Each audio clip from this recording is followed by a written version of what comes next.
नमस्ते, मैं हूँ किरण पटेल। आप सभी का स्वागत करती हूँ अपने यूट्यूब चैनल पर।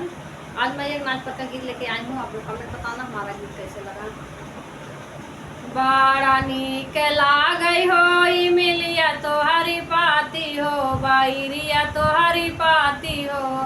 बड़ा नीक लागई हो मिलिया तो हरी पाती हो, बाईरिया तो हरी पाती हो।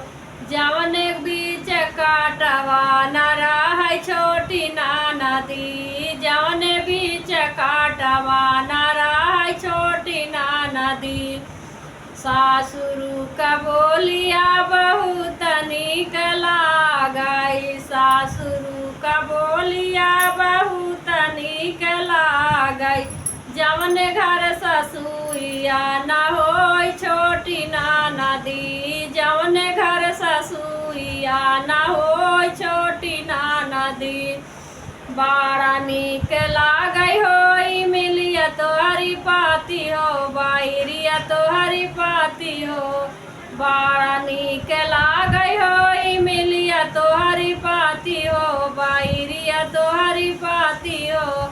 जवन बीच काटवा न रह छोटी नाना दी, जवन बीच काटवा न रह छोटी नाना दी।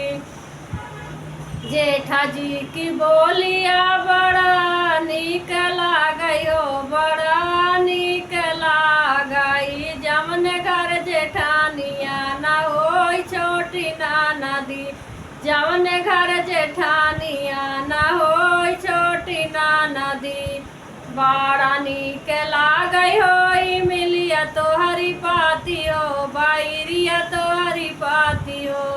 जवन बीच काटवा न रह छोटी नाना दी, जवन बीच काटवा न रह छोटी नाना दी। देवर जी का बोलिया बहुत निक लागयो, बहुत निक लागयो। जवन घर देवरानिया न रह छोटी नाना दी, जवन घर देवरानिया न रह छोटी नाना दी। बड़ा निक लागई हो मिलिया तो हरी पाती हो, बाईरिया तो हरी पाती हो। जवन बीच काटवा न रह छोटी नाना दी, जवन बीच काटवा न रह छोटी नाना दी। साइया का बोलिया बहुत निक लागई, बहुत निक लागई। जवन घर सवतिया न होई छोटी नाना दी, जवन घर सवतिया न होई छोटी नाना दी। बड़ा निक लागई हो मिलिया तो हरी पाती हो, बाईरिया तो हरी पाती हो।